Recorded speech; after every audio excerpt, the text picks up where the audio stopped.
전 원내대표님, 그리고 안규백 주석부 대표님 비롯해서 전임 원내대표고 여러분 아마 감회가 깊을 것 같습니다.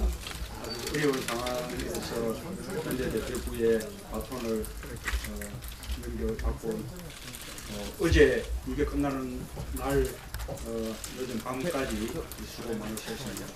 특히 우리 윤건 대표님은 아주 온건하게 보이는 그런 면모 속에서도 아주 강단 있게 원칙을 지켜주셨고, 그래서 야당다움을 지키면서도 우리 당에 아주 더 많은 안정감을 그렇게 불어넣어 주셨다고 생각합니다.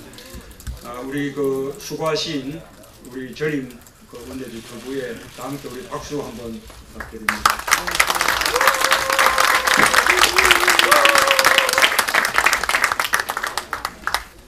오늘 아주 그 엄중한 그런 상황 속에서 신임 원내대표를 선출하게 되었습니다.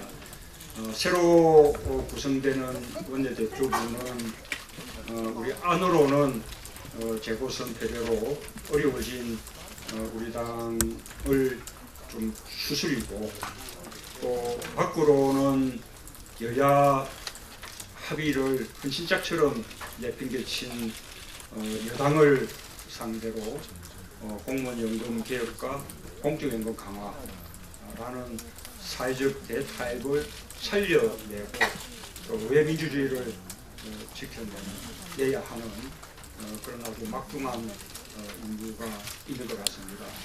뿐만 아니라 19대 국회도 마지막을 아주 성공적으로 잘 마무리해야 될 그런 막중한 책무도 있습니다.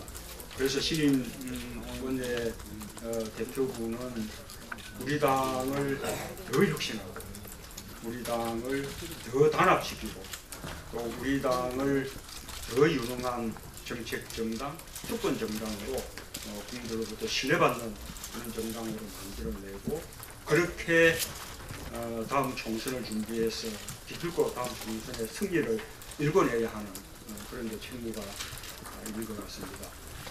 다들 후보자님들이 다 좋은 분들이 나서 주셨기 때문에 어느 분이 원내대표가 되시더라도 잘해내실 것 같습니다. 그렇더라도 또 우리 의원님들께서 우리 후보자님들의 그 정견을 꼼꼼하게 그렇게 살펴보시고 아주 현명하게 선택을 해주시고, 또 그 선택이 끝나고 나면 선택된 분을 중심으로 단합하고 힘을 이렇게 모아 주시기를 부탁을 드립니다. 저도 신임 원내대표부와 손발을 잘 맞추겠습니다. 특히 우리가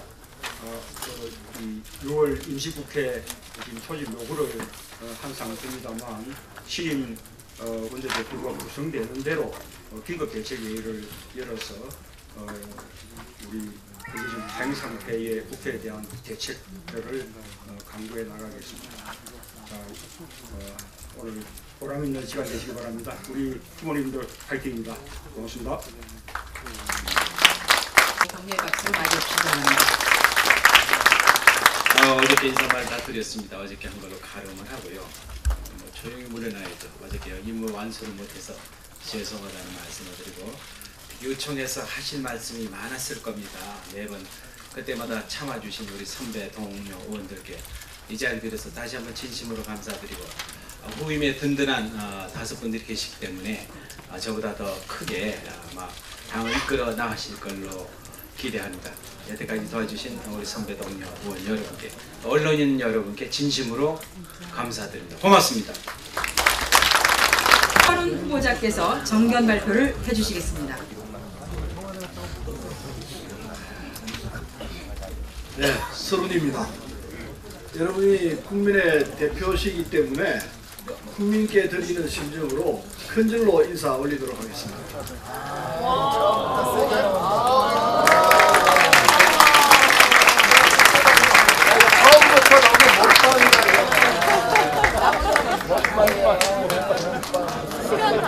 예, 기분 좋으시죠? 국민이 기분이 좋으셔야 할 것 같습니다. 사실 저도 이번 선거를 치르면서 굉장히 기쁜 마음으로 했습니다. 왜 기쁜 마음이냐면은 위원님들 한 분 한 분을 그전에는 잘 몰랐어요. 사실은 좀 싫어했던 분들도 있고 그랬는데 만나서 얘기를 해보니까 그게 아니에요. 한 분 한 분 다 귀한 분이라고 확인했고 한 분 한 분이 이쁘고 훌륭하더라고요. 그냥 제가 하는 말이 아니에요. 확인했습니다. 그럼 평소 좀 싫어하는 분도 얘기를 해보니까 그게 아니에요. 내가 모르는 분이 많이 있었구나. 이런 점이 있었구나. 그래서 오히려 제가 당락을 떠나서 이번에 출마한 게 참 잘했다는 걸 느꼈습니다.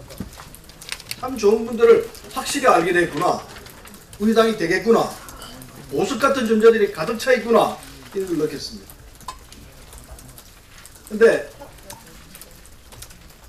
제가 이 실명 거론해서 죄송합니다만은 우리 저 김기준 의원이 계시는데 김기준 의원 방에 갔더니 뭐 이렇게 얘기를 나누다가 절 지지 않는데요. 자기는 이종걸 의원하고 어릴 때부터 친구라서 이종걸 의원 그런데 그 소리를 듣고 나오는 제가요, 김기준 의원이 그렇게 이뻐 보이더라고요. 그래서 내가 진심으로 열심히 잘해라고 그러고 나왔습니다. 그런 분이 또 한 분 있어요. 저기 계시나? 유인태 의원은 저 조정식 찍는데요. 그런데 그렇게 제가 날 안 찍는다고 그런데도 불구하고 절대로 기분이 나쁘지 않았습니다. 이게 이제 전당대 원내대표 선거의 마력이구나 이런 걸 느꼈습니다. 여러분들도 꼭 다음에 20대 당선되시면 원내대표 출마하십시오. 낙선은 제가 책임 못 집니다만 우리 원내대표 선거가 모르겠습니다. 새누리당이 어떻게 하는지 모르지만 우리는 정말 재미있게 그리고 화기애애하게 그렇게 하는 선거가 되고 있습니다. 이 순간까지도 그렇고 이게 끝날 때까지도 전 그러라고 확신하고 있습니다.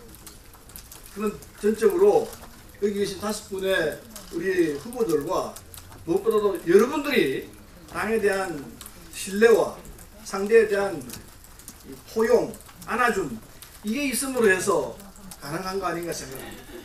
그래서 저는 지금까지 30년 동안 정치하면서 항상 희망을 노래했습니다. 어떠한 실패의 순간에도 희망을 노래했습니다. 그게 이제 실현되겠구나 하는 생각을 하고 있습니다.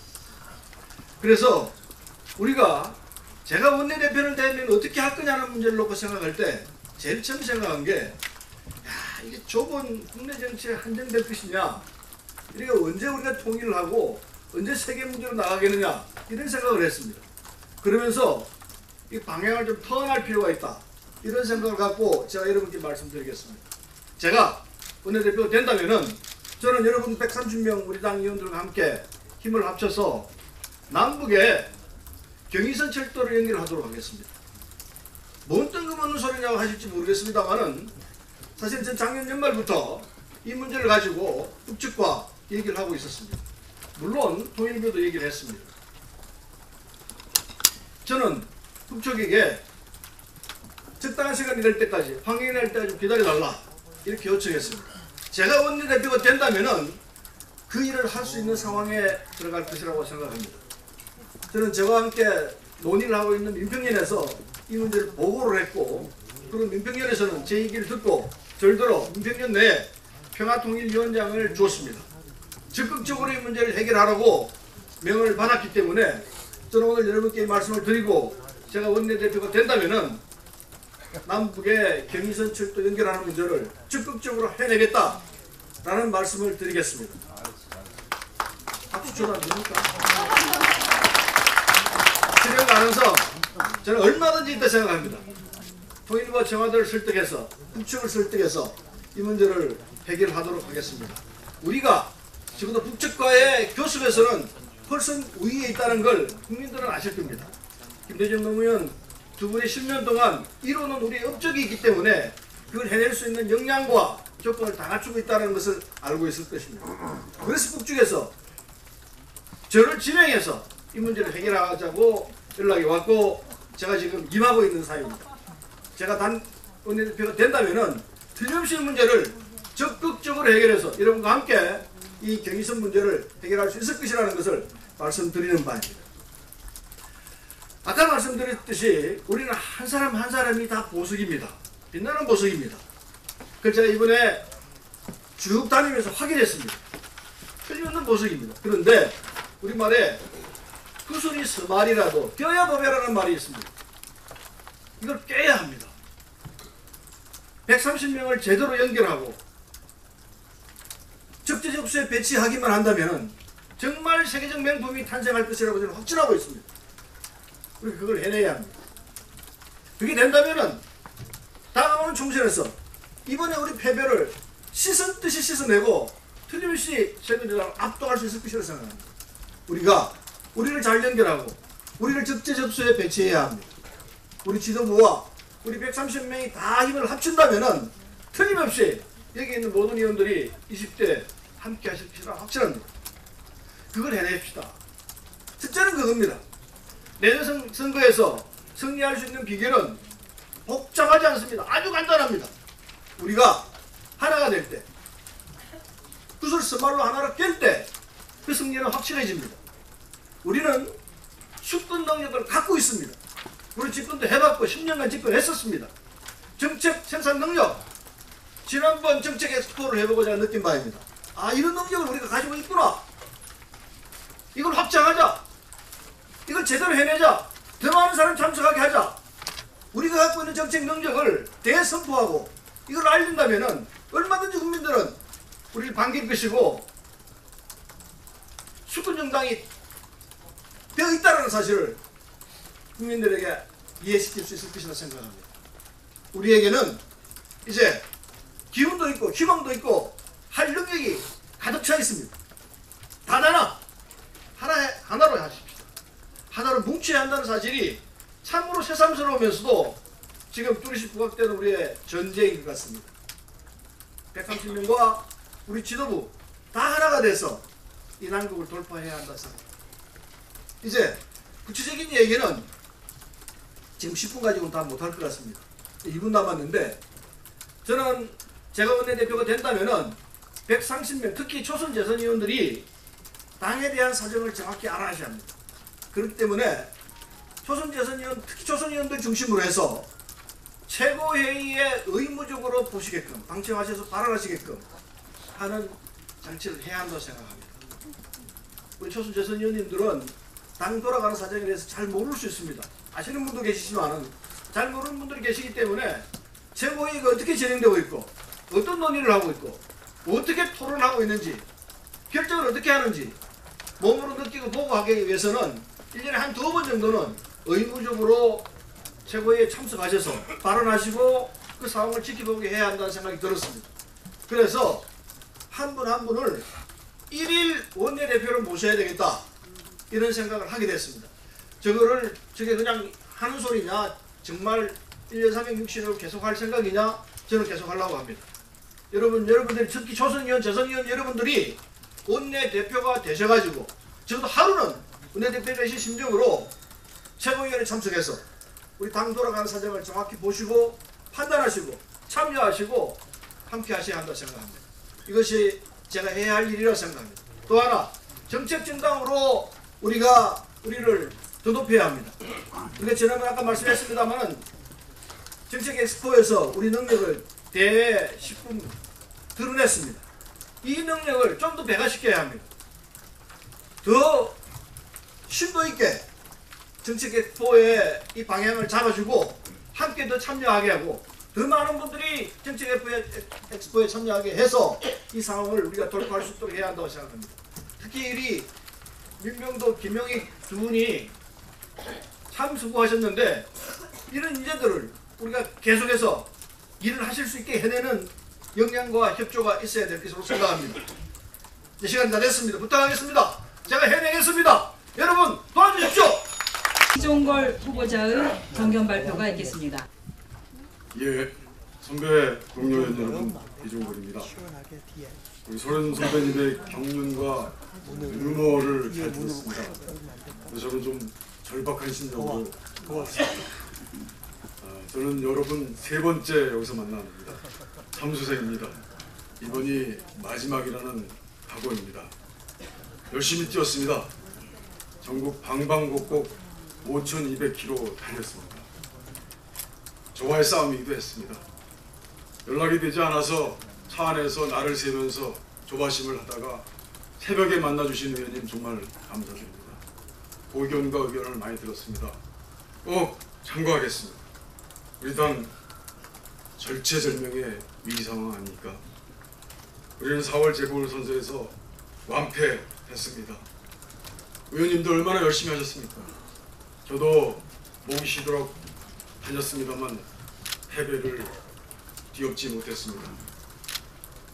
어제는 정말 참혹한 날이었습니다.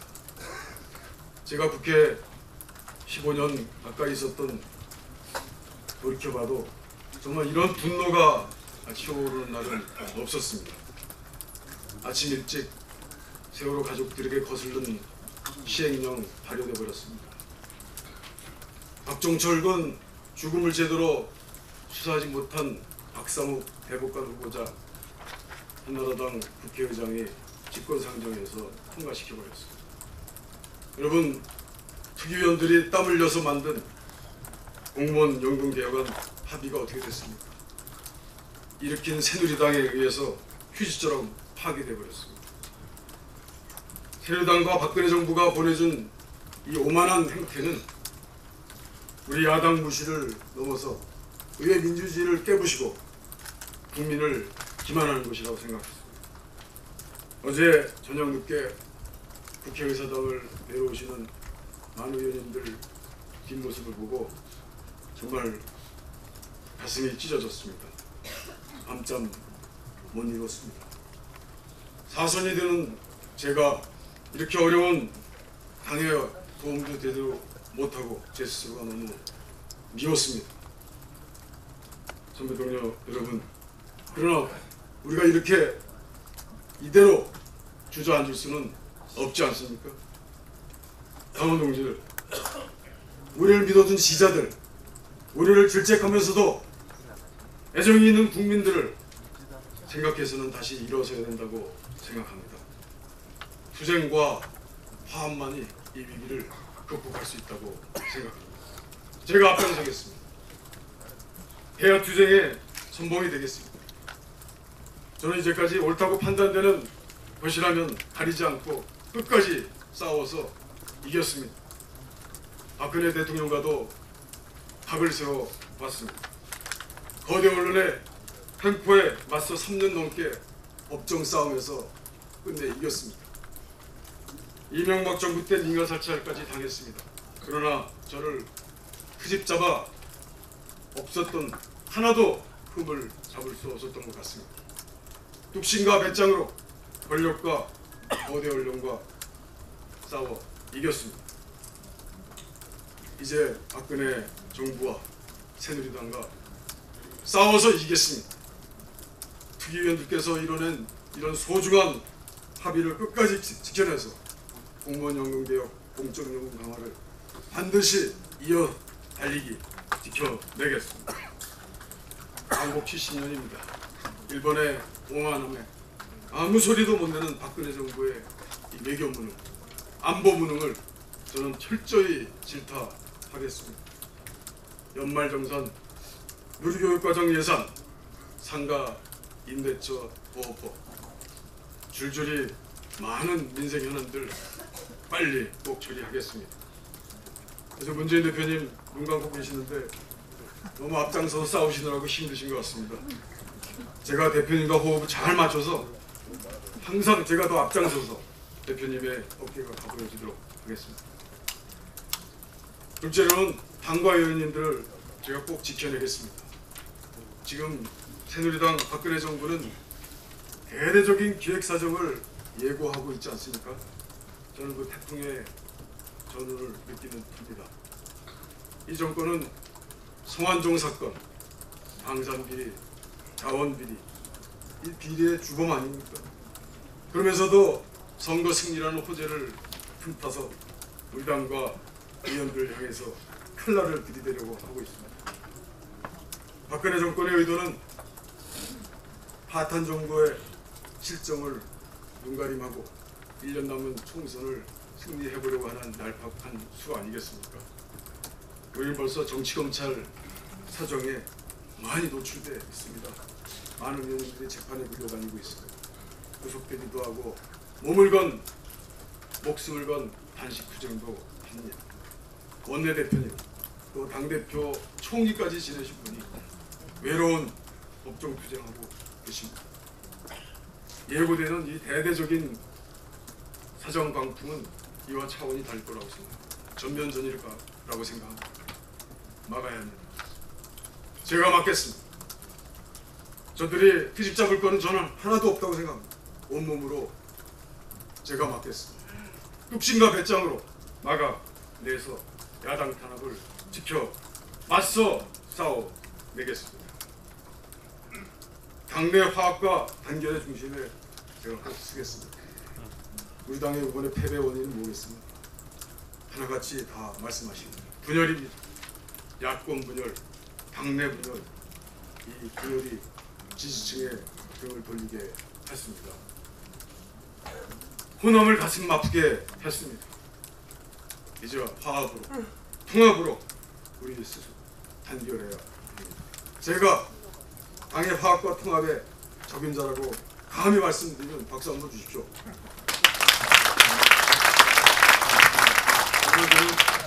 저는 부족한 사람입니다. 제가 요령 있게 말씀 못 드리기 때문에 이렇게 원고까지 써서 읽고 있습니다. 저 혼자는 잘 할 수 없다고 저는 스스로 깊이 생각하고 있습니다. 선배 의원님들의 열심히 감은 구하겠습니다. 동료 의원님들의 모든 일을 상의해서 꼭 같이 하겠습니다. 제가 원내대표가 되면 강력한 지도력을 발휘해서 당의 위원을 넓히는 말씀 오늘은 조금 달리 하셨습니다만 공보에 보면 이렇게 나와 있습니다. 우리 서른 선배님 공천개혁으로 호남에서의 패배를 방역신의 원동력으로 삼겠다고 하시는 우리 김동철 선배님, 공정한 리더십으로 대통령 시너지, 대통합의 시너지를 만들겠다는 우리 조정식 후보님, 전국 주도자의 입장에서 현안을 해석하고 과학적으로 분석해 논리와 정론으로 칼과 같은 전략을 수립하겠다는 우리 최재성 후보님, 이 네 분 후보님 좋은 구상을 제가 다 받들여서 다 안아서 적극 같이 실천해 하겠다고 약속드립니다. 또한 허락해 주신다면 원내대표를 지내신 우리 원혜영님, 박지원 의원님, 우리 박기춘 의원님, 전병헌, 박영선, 오영근 의원님, 이 의원들과 함께 원내 전략 자문단을 꼭 모시겠습니다. 박기춘 의원님 그렇게 해 주시겠습니까? 문인상 의원님을 비롯한 당의 중진 의원님께도 항상 고견을 듣겠습니다. 의원총회 매주 하겠습니다. 공개 자유토론 활성화하겠습니다. 원내 전략과 정책을 의원님들의 총을 모아서 결정하겠습니다. 공천과 선거구 객정 의원님께서 관심 많으십니다. 예산 배정 항상 의원님들과 소통해서 중지를 모아서 진정으로 공정하게 하겠습니다. 원내 모든 의원님들의 소통해서 화합하는 힘으로 이 어려움을 극복하고 총선 승리의 토대를 만들겠습니다. 경제정당의 실용정당의 뒷발을 절대로 내리지 않겠습니다. 지금 지도부가 해왔던 것들 실용정당 원내 전략을 계속 계승하겠습니다. 이번에 시즌2 원내대표 준비하면서 저 서브노트까지 만들었습니다. 여기에 제 경제정당 제 구상이 다 담겨 있습니다. 같이 함께 했습니다. 우리 당의 유능한 경제정당론 원내 정책으로 뒷받침하겠습니다. 그래서 우리가 얻어낸 소중한 국민적 빚이 꼭 높이도록 하겠습니다. 제가 여러 의원님과 함께 동지로서 헌신과 변화의 길을 갈 수 있도록 기회 한번 주십시오. 저에게 한번 기회를 주십시오. 이번에 꼭 한번 기회를 주십시오.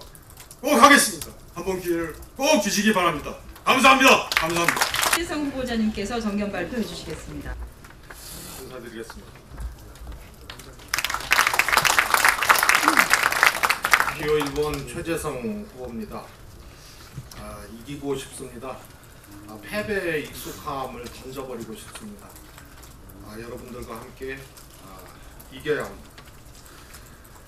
4월 29일 우리는 재보궐선거에서 패배했습니다. 패배의 결과보다 패배의 내용이 더 아픕니다. 총선이 343일 남았습니다. 재보궐선거의 패배는 의원님들께 더 큰 위기감을 주고 있는 것 같습니다. 해법이 모아지지 않는 것은 위기의 반영인 것 같습니다. 길지 않은 총선 343일, 무엇으로 우리가 이길 수 있겠습니까? 무엇으로 우리 브랜드를 만들 수 있겠습니까? 무엇으로 야당다운 야당을 하고 있다고 평가받을 수 있겠습니까? 저는 야당의 견제라는 역할과 선명성에 대한 논쟁은 이제 끝나야 된다고 생각합니다. 야당의 본령은 견제입니다. 야당은 정부를 견제하고 여당을 견제하고 대통령의 무소불위의 권력을 견제해야 되는 것입니다. 대화와 타협도 필요하지만 야당은 견제입니다. 특히 총선을 앞둔 원내대표는 지상명령이 견제입니다. 견제를 하는 야당, 그 야당의 본령, 견제의 본령은 선명성입니다. 이 논쟁은 이제 끝나야 합니다. 고단한 투쟁을 마다하지 않았던 헌신적인 의원님 여러분, 우리는 2000년 이후 15년 동안 16번의 재보궐선거를 치렀습니다. 13번 패배했고 3번 이겼습니다. 그 3번의 재보궐선거 승리는 18대 국회였습니다. 우리 의석은 81석이었습니다. 여당은 친박연대를 합치고 나중에 자민련까지 통합해서 197석이었습니다. 반토막도 안 되는 의석으로 우리는 이겼습니다. MB학법에 온몸으로 저항했습니다. 4대강과 맞서 싸웠습니다. 본회의장에서 어렵게 한번 막으면 한두 명씩 병원에 실려갔습니다. 상임위 한번 어렵게 막으면 한두 명씩 고소를 당했습니다. 저는 그때 대변인이었습니다. 선봉에 섰습니다. 구도를 만들었습니다. 치열하게 싸웠습니다. 공방에서 밀리지 않았습니다. 헌신했습니다. 선명했습니다. 그래서 우리는 3번의 선거에서 이겼습니다. 선명성에 정책 주도력이 결합되지 않으면 그것은 그냥 싸움입니다. 선명성에 정책 주도력이 결합되면 그것은 위력이고 승리라고 생각을 합니다. 구도를 짜고 승리하겠습니다. 4번의 지방선거가 15년 동안 있었습니다. 그 중에 우리가 이긴 것은 딱 한 번이었습니다. 2010년이었습니다. 그때 우리는 무상급식 의제를 들었습니다. 복지 논쟁을 촉발시켰습니다. 정책 주도력을 확보했습니다. 이 무상급식, 복지 논쟁은 삼무일반으로 지방선거 이후에 확대되었습니다. 2011년 그 어렵다는 분당에서 손학규 전 대표님의 승리가 가능하게 된 원동력이었습니다. 그래서 선명성의 복지의 주도력, 정책의 주도력의 결합은 필수인 것입니다. 그런 사례는 또 있었습니다. 김대중 대통령의 1990년 13일간의 목숨 건 단식투쟁, 지방선거 쟁취를 위한 단식투쟁이었고 그것은 집권의 시작이었습니다. 2002년 9월 행정수도 이전이라는 큰 공약을 걸고 노무현 대통령의 정권 재창출은 가능해졌습니다. 큰 정책 주도력을 발휘한 것입니다. 저는 2010년 유일하게 승리했던 지방선거에서 선거 기획을 했습니다. 경선 관리를 했습니다. 선명한 기획 역할과 관리의 역할을 동시에 했던 것입니다. 이 소중한 경험을 살려서 다가오는 2000년 국회의원 총선거에서 이기는 선거를 의원님 여러분들과 반드시 이뤄내겠습니다. 최재성이 앞장서겠습니다. 정책 주도력으로 선명함으로 하반기 전국을 돌파하겠습니다. 민생 3대 대회전을 짜겠습니다. 조세 대회전, 임금 대회전, 그리고 복지 대회전. 법인세를 정상화하고 법인세를 인상하는 것으로부터 조세 형평의 문제로 여당과 전면전을 불사해야 합니다. 차별급식과 보육대란의 논쟁을 마감해야 합니다.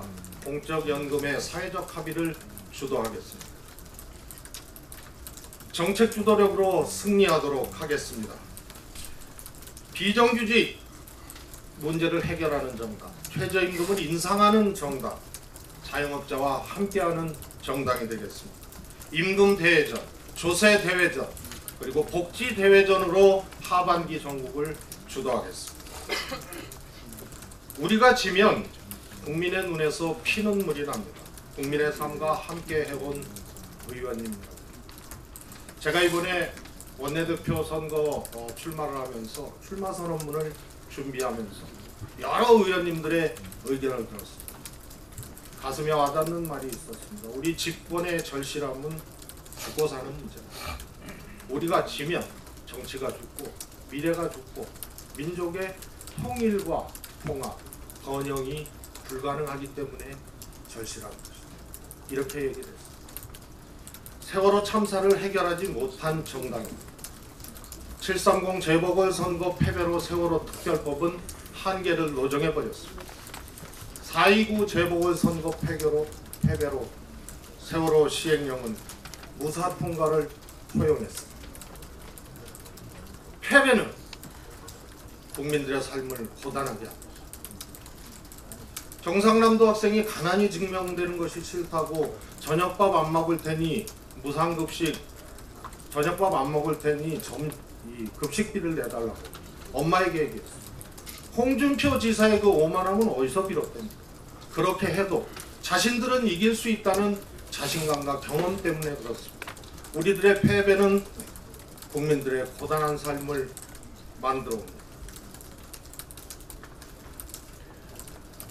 차별급식 싫다고 학부모들이 경상남도에 솥단지를 걸었습니다. 그 학부모들의 심경에 우리는 얼마나 절실하게 응답하고 있습니다. 지금도 소리 없이 산업 현장에서 구조조정이 진행되고 있습니다. 이미 수천 명의 근로자들이 직장을 쫓겨나거나 비정규직이 되거나 거리를 헤매고 있습니다. 가정의 벌이가 중단된다는 것은 가정의 근간이 흔들리는 것입니다. 목숨줄 같은 직장을 놓친 그들에게 새정치연합의 이름은 무엇입니까? 삶이 흔들리는, 가정의 근간이 흔들리는 그들에게 새정치연합의 모습은 무엇입니까? 경제정당이 말로만 그칠 수는 없습니다. 증명해야 합니다. 총선에서 승리하고 대선에서 이겨야 우리는 죄인이 되지 않습니다. 정책 주도력으로 그렇게 하겠습니다. 선명함으로 그렇게 하겠습니다. 견제하는 정당으로 자리 잡아서 그렇게 하겠습니다. 최재성, 여러분들과 함께 돌파해서 국민의 고단한 삶에 응답하고 총선 승리를 가져오겠습니다. 고맙습니다. 식 후보자께서 정견 발표를 해주시겠습니다.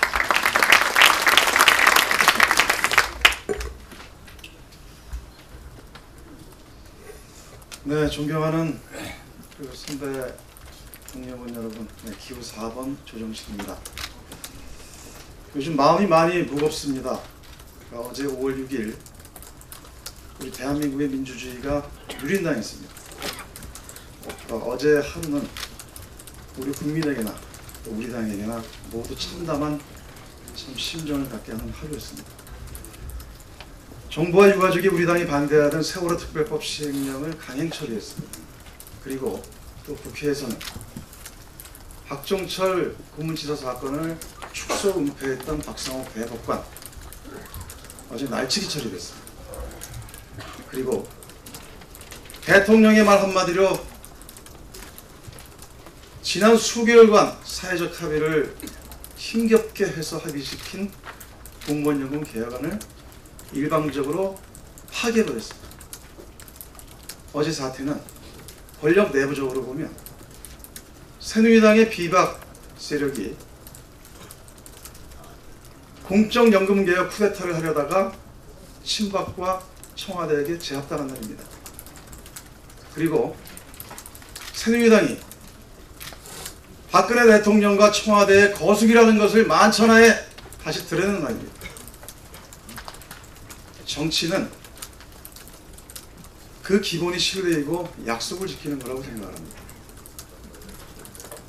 양당의 대표와 사회적 타협의 기구가 천금 같은 약속을 했습니다. 그것을 파기한 것입니다. 약속을 저버리는 것은 정치를 부정하는 것입니다. 지금 여야 관계가 중대 기로에 서 있습니다. 모든 책임은 약속을 깬 정부 여당에 있습니다. 김무성 대표, 유승민 대표, 이 작금의 사태에 대해서 책임져야 합니다. 당장 약속 이행에 나설 것을 강력히 촉구합니다. 만약 그렇지 않으면 김무성 대표, 유승민 대표 무거운 정치적 책임을 져야 할 거라고 생각합니다. 우리 당의 존경하는 우리 선배 동료원 여러분, 당원 동지 여러분, 이제 우리는 국민과 함께 싸워야 한다고 생각합니다. 우리 당 130분의 의원님들께서 함께 일치단결해서 싸우고, 그리고 여당의 입만 바라보지 말고 강하게 압박하고, 그리고 이 약속 파기를 엄중하게 규탄하고 우리가 다시 이끌어내야 된다고 생각합니다. 그리고 우리 당도 어제와 같은 일이 벌어진 것에 대해서 새누리당의 전략에 대해 우리가 안일하게 대응이 없었는지 철저히 뒤집어보고, 그리고 다시는 그런 일이 반복되지 않도록, 실수하지 않도록 우리가 다시 준비해야 된다고 생각합니다. 저는 이번에 원내대표 출마를 결심하면서 어떻게 하면 새누리당을 압도해서 내년에 총선 승리와 정권 교체를 이룰 것인가, 그리고 국가의 미래 비전을 어떻게 세울 것인가 고민하고 또 고민했습니다. 우리가 지난 두 차례의 총선에서 패배했습니다. 그리고 이명박 박근혜 정권에게 정권을 두 차례 넘겨줬습니다. 지난 8년 동안 국민의 정부와 참여정부, 그리고 우리 국민들은 모두 부정당하고 능멸당했습니다. 박근혜 정권은 더 오만하고 더 독선적으로 변해가고 있습니다. 우리가 지난 재보궐선거에서 뼈아픈 패배를 했습니다. 많은 상처를 드렸습니다. 저부터 죄인이라고 생각합니다. 그리고 누구의 탓을 하기 전에 우리 모두의 부족이고 잘못이라고 생각합니다. 하지만 사직생의 각오로 다시 일어나야 됩니다.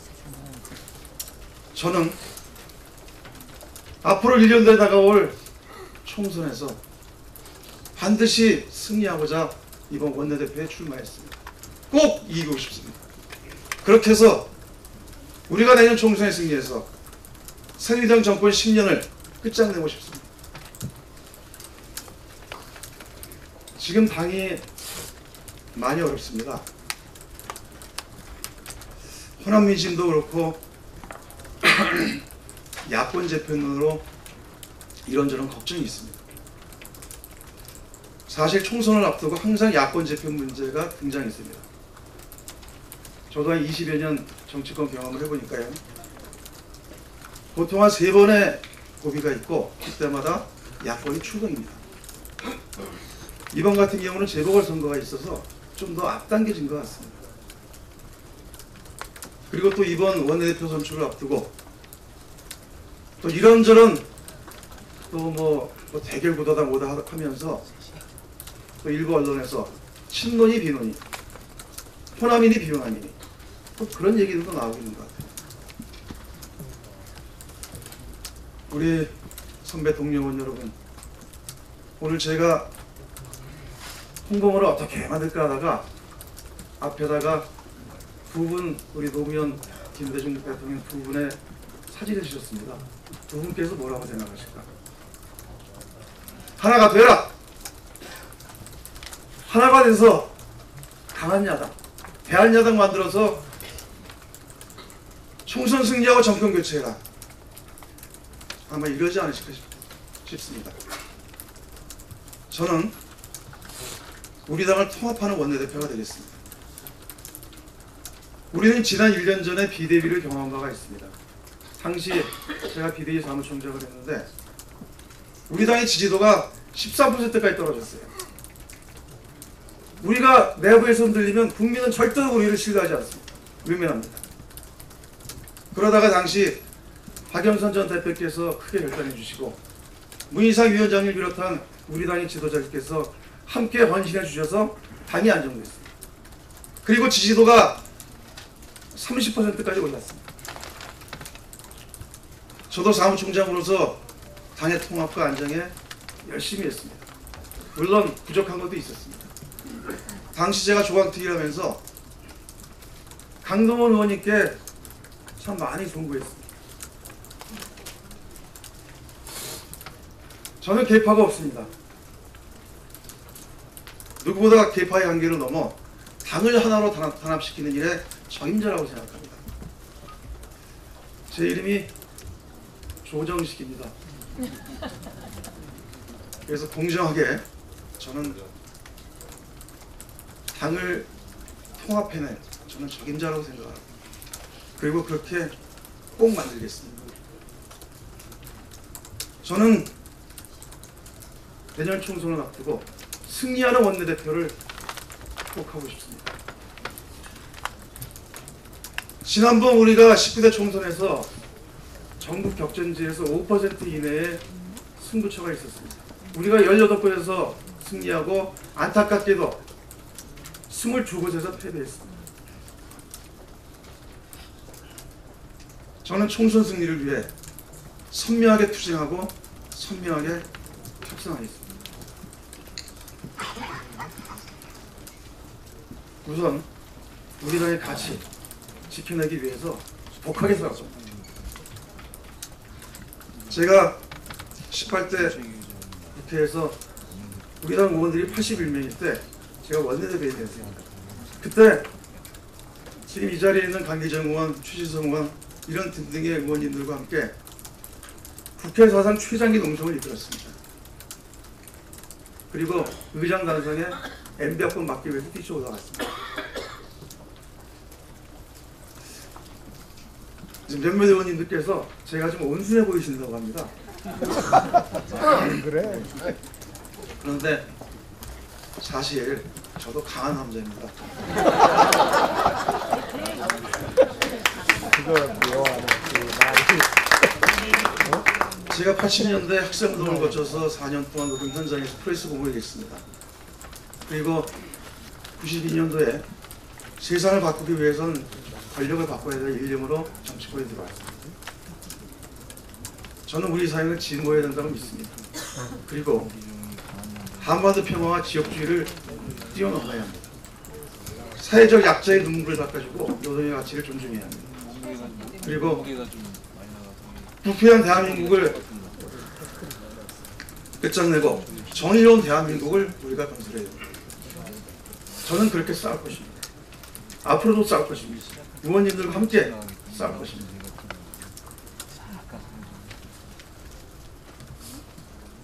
이번 정기국회 우리 국민에게 내 삶의 삶이 되는 도움이 되는 정기국회를 만들고 싶습니다.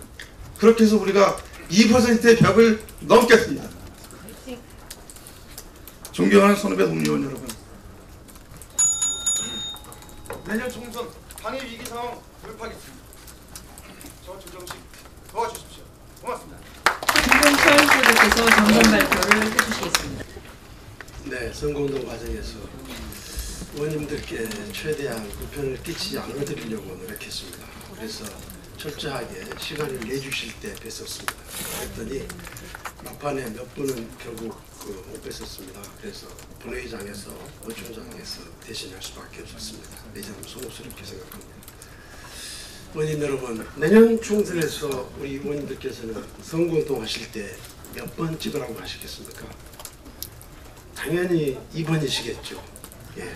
그럼 오늘부터 2번 찍는 연습을 좀 해주십시오. 기호 2번 김동철입니다.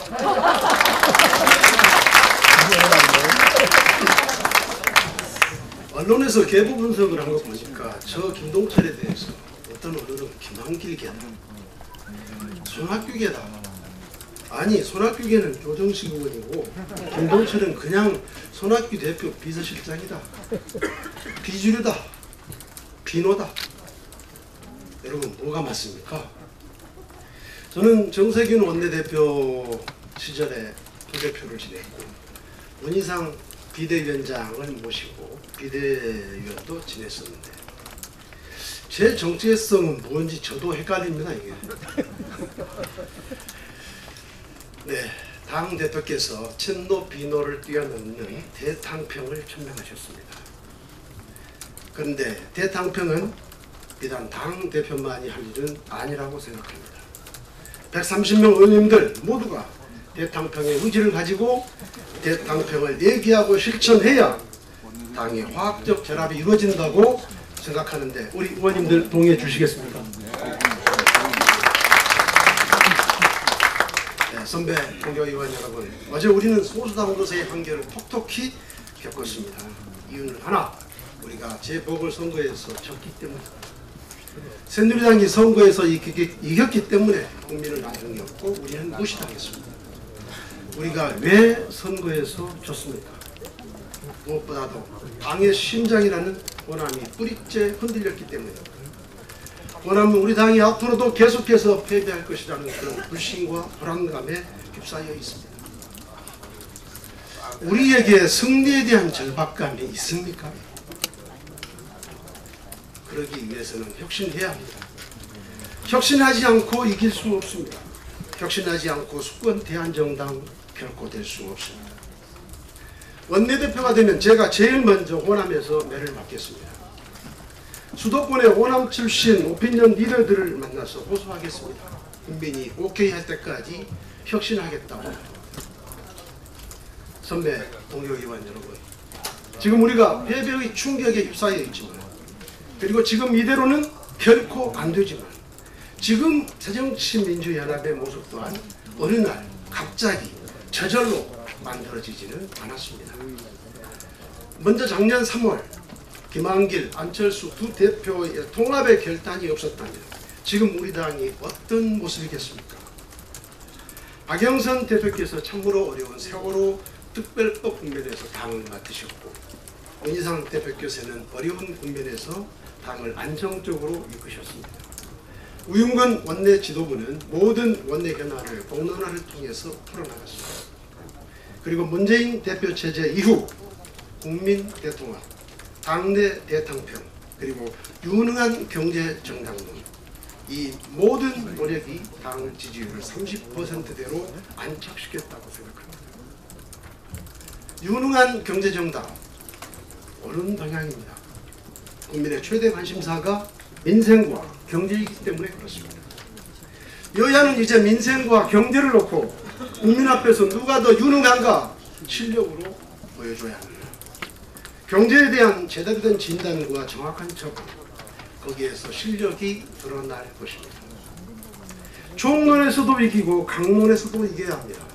디테일에 강한 정당이 유능한 정당입니다. 그래야 국민의 지지와 신뢰를 받을 수 있습니다.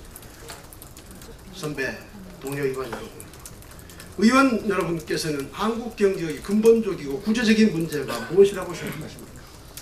저는 혁신의 실종에서 한국 경제의 근본적이고 구조적인 원인을 찾습니다. 우리 경제의 3분의 1을 차지하는 재벌 대기업들은 세계를 무대로 혁신 경쟁을 하는 것이 아니라 국내 중소기업들을 상대로 어린아이 손목 비틀듯 손쉽게 돈을 벌고 있습니다. 그들은 자신들만 혁신 의지가 없는 것이 아니라 중소, 중견기업들의 혁신의 쌍마저 죽이고 있습니다. 그러니 정부가 선정한 미래 먹거리 국가전략기술 120개 중 세계 1등이 하나도 없는 것은 너무나도 당연합니다. 그런데 박근혜 정부는 이런 재벌 대기업에게 창조경제 혁신센터를 맡겨놓았습니다. 잘 될 턱이 있겠습니까? 구글의 창업자이자 최고 경영자인 러리 페이지는 1973년생 우리 나이로 현재 42살밖에 되지 않습니다. 이 42살의 청년이 미래를 걸고 도박하지 않는 기업은 결국 망한다고 말했습니다. 그리고 구글 창업 15년 만에 매출 600억 달러, 순이익 140억 달러, 세계 최고의 혁신 기업으로 만들었습니다. 세계에서 두 번째로 인터넷을 국내에 연결한 한국 인터넷의 아버지 정길남 카이스트 명예교수는 삼성을 두고 뭐라고 했습니까? 삼성이 구글을 능가하려면 이재용도 파면할 수 있어야 된다.